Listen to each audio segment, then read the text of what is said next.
What I have realized is that the more specific your post is in speaking to your clients and what's exactly going on with them, the less engagement it is bound to get. It's almost like the post feels red hot to your clients, and sometimes they are almost scared to interact with it because you have literally shared their brain in your post.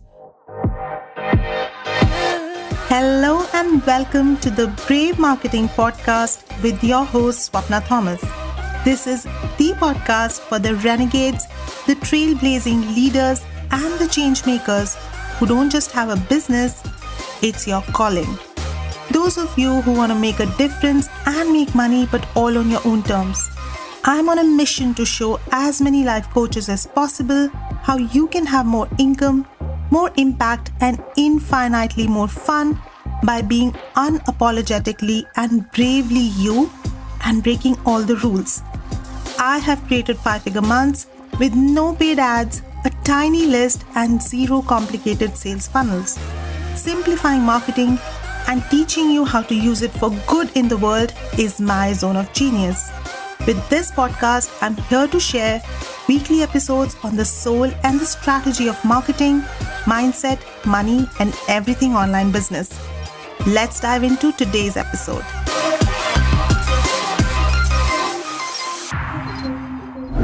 Hello and welcome to a brand new episode of the Brave Marketing Podcast. And today, I'm sharing with you 3 ways to make your marketing feel like a party. Imagine you decided to throw a party for your BFFs, your best friends forever. Not just any party, but a party for the ages. The best food, the choicest of drinks, soulful conversations, and limitless fun guaranteed. Everyone who comes to the party is going to rave about it. You know that. So off you go and send the invites. What do you do next? Do you anxiously start checking your phone or email for RSVPs every 5 minutes? Do you wonder if the invite was fancy enough or if you wrote the right words? If the confirmations don't come soon enough, do you start questioning if your friends even like you? No, you don't. These are your best friends. You know that a text with the date and time is enough. You know that RSVP or not, they will be there. You know that they love you, and if someone cannot come to the party, there would be a very good reason for that. So you keep prepping for your party, get dressed in your best clothes, and on the day of the party, you get ready to open the door, and lo and behold, your friends have been standing right outside, ready to barge in. This is what marketing your offers is all about. It feels like throwing one big party because coming to your offer, coming to your program or your course is like coming to a party, right? You've created the best course, the best program for your people. And marketing is like sending the invites for that beautiful party, that fun party, like whatever the vibe of your party is, your invites are the same. Like your marketing should have that same vibe, right? So I'm going to give you 3 ways that is going to shift the whole way you look at your marketing right now. And if it doesn't feel like a party right now, after you listen to this episode and implement the things that I'm talking about here, it's definitely going to start feeling like having a party in your laptop. And if it doesn't feel like a party right now, once you have listened to this episode and implemented the 3 things that I'm sharing with you, it's definitely going to start feel like a party. So, ready? Let's go. The first thing that you need to shift in your marketing is to remember that your clients are your best people. Your clients love you. They want to work with you. They are reading everything that you write. They enjoy everything you share. They know that you're the person who can help them get the results that they so deeply desire. They are delighted to pay you. And they are already in your audience. They have been following you and staying in your world because they love your energy. Otherwise, why would they be there? But when you start doubting this and you start worrying and staying anxious about the fact, do they even like me, or do they want to work with me, or that they definitely don't want to pay me, right? And they definitely don't want to pay me what I charge. And these are the thoughts that are going on in your head all the time. You energetically push them further away.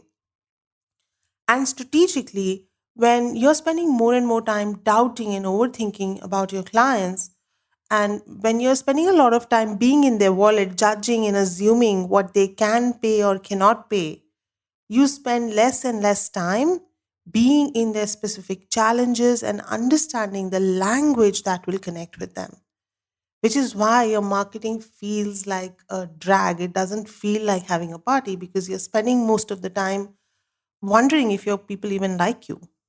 So that's the first shift you gotta make, is to know that your clients are your best people and they already love you and they already want to work with you. The second shift is to know that you don't need their likes or comments to know that they're going to sign up with you. You don't need to question if your post was good enough or it was written the right way. You know how BFFs are often the last to respond to an invite because they know that they're going to show up anyway. In fact, this reminds me of my mom's annual Christmas party. Growing up, my mom always had an annual Christmas party and she always cooked food for like 30 people or so. And while we did have some guests who were invited, but we always knew that there were going to be some family friends who were just going to drop in. We never invited them, never waited for their RSVPs. We just prepped food for them and we knew that they were going to be there. And they always did.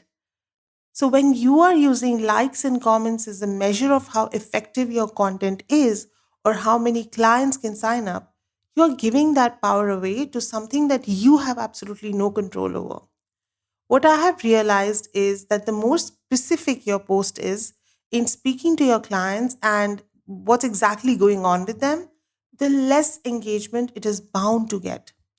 It's almost like the post feels red hot to your clients, and sometimes they are almost scared to interact with it because you have literally shared their brain in your post, and the stakes feel very high for them. But put a photo of your dog and watch the likes and comments roll in because the stakes are literally zero, right? There's no skin in the game when it comes to a post like that. Also, premium clients often would not interact with your post. They are silent lurkers who are observing, watching, and consuming your content, and one day they'll just show up in your DMs ready to sign up. However, if you keep spiraling in the quest of likes and comments, then you might not be able to have that potency in your content to ever connect with them. The third shift is that you don't need to keep checking your phone or your email or your DMs to know that they are coming. Tell me if this is you. You post an offer and then you find yourself checking your DMs, your notifications, email to see if there's an inquiry or a sale. You keep doing this and it almost becomes a reflex. Messenger, Instagram, email, Messenger, Instagram, email, Messenger, Instagram, email, almost like you're stuck in a loop. So, this anxious loop that you're stuck in is a result of the lack of belief and certainty in your offer.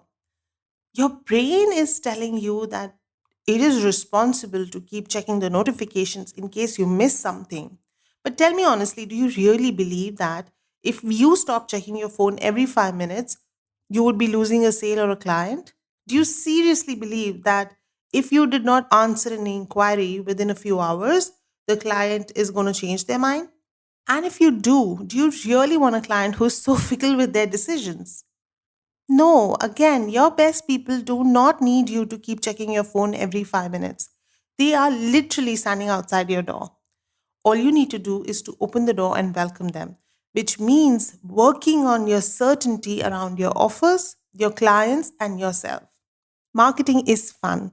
And once you make these three shifts in your thoughts, you're going to see that too. Let's throw the best party together.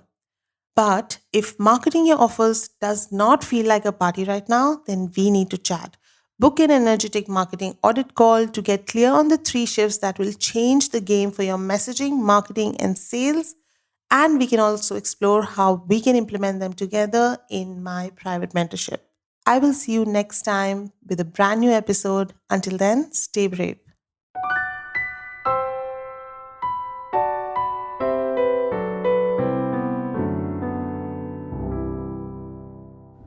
That's the episode for today. Thank you so much for listening to this episode.